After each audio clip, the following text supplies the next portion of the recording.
अब हम विज्ञान भैरव तंत्र की अगली 5 विधियां 61 से 65 समझेंगे। ये विधियां साधना को और भी सूक्ष्म स्तर पर ले जाती हैं, जहां ध्यान शरीर और मन के परे जाकर चेतना की गहराइयों में प्रवेश करता है। 61वीं विधि, धड़कन और श्वास का संगम। शिव कहते हैं, हृदय की धड़कन और श्वास दोनों को एक साथ देखो। जब दोनों की लय एक हो जाए तो साधक स्वतः समाधि में प्रवेश करता है। आध्यात्मिक अर्थ, जब श्वास और धड़कन की एकता का अनुभव होता है तब जीव चेतना अपने स्रोत से मिल जाती है।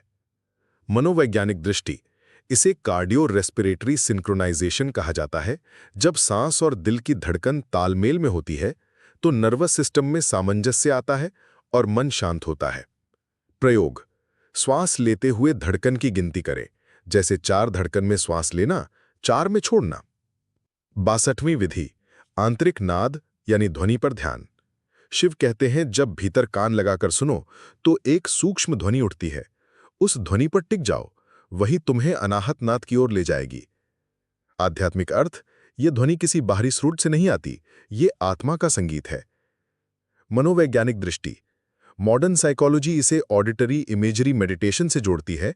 इससे मन भीतर केंद्रित होता है और अनावश्यक विचारों का प्रवाह रुक जाता है। प्रयोग, रात्रि के समय शांत बैठकर कान के भीतर उठती सूक्ष्म गूंज को सुने, उसे पकड़ना ही ध्यान है। 63वीं विधि, कानों में गूंजने वाले नाद पर टिकना। शिव कहते हैं, कानों में जो निरंतर गूंज होती है, जैसे घंटी, झंकार या ओंकार, उसी पर ध्यान केंद्रित करो। धीरे धीरे वही तुम्हें असीम मौन में विलीन कर देगा। आध्यात्मिक अर्थ, ये ध्वनि परमात्मा का संकेत है, जिसे अनाहत नाद कहा गया है। मनोवैज्ञानिक दृष्टि, टिनिटस जैसी सूक्ष्म आंतरिक गूंज को ध्यान के रूप में प्रयोग किया जा सकता है। जब साधक इस पर ध्यान देता है तो मन की भटकन धीरे धीरे रुकने लगती है। प्रयोग, आंखें बंद कर स्थिर बैठें और कानों में उठने वाले सूक्ष्म कंपन या गूंज पर ध्यान टिकाएं। 64वीं विधि, ओम के नाद में लय। शिव कहते हैं, ओम का उच्चारण करो और उसकी गूंज को भीतर भीतर सुनो। जब केवल गूंज बच जाए और जब करने वाला मिट जाए तो आत्मा प्रकट होती है। आध्यात्मिक अर्थ, ओम ब्रह्मांडीय ध्वनि है। इसका जब हमें व्यक्तिगत मैं से ऊपर उठाकर सार्वभौमिक चेतना से जोड़ता है। मनोवैज्ञानिक दृष्टि, ओमकार जप से वेगस नर्व सक्रिय होती है, जिससे मन शांत और भावनाएं संतुलित होती हैं। प्रयोग, 3 बार गहरी श्वास के साथ ओम का उच्चारण करें, फिर उसकी गूंज को हृदय और मस्तिष्क में अनुभव करें।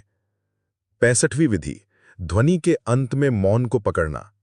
शिव कहते हैं, किसी भी ध्वनि, मंत्र, ओमकार, घंटा, शंख के समाप्त होने के बाद जो मौन रह जाता है, उसी मौन में प्रवेश करो। आध्यात्मिक अर्थ, ध्वनि साधन है, मौन साध्य है। मनोवैज्ञानिक दृष्टि, साउंड टू साइलेंस मेडिटेशन से मन की स्थिरता और माइंडफुलनेस दोनों बढ़ते हैं।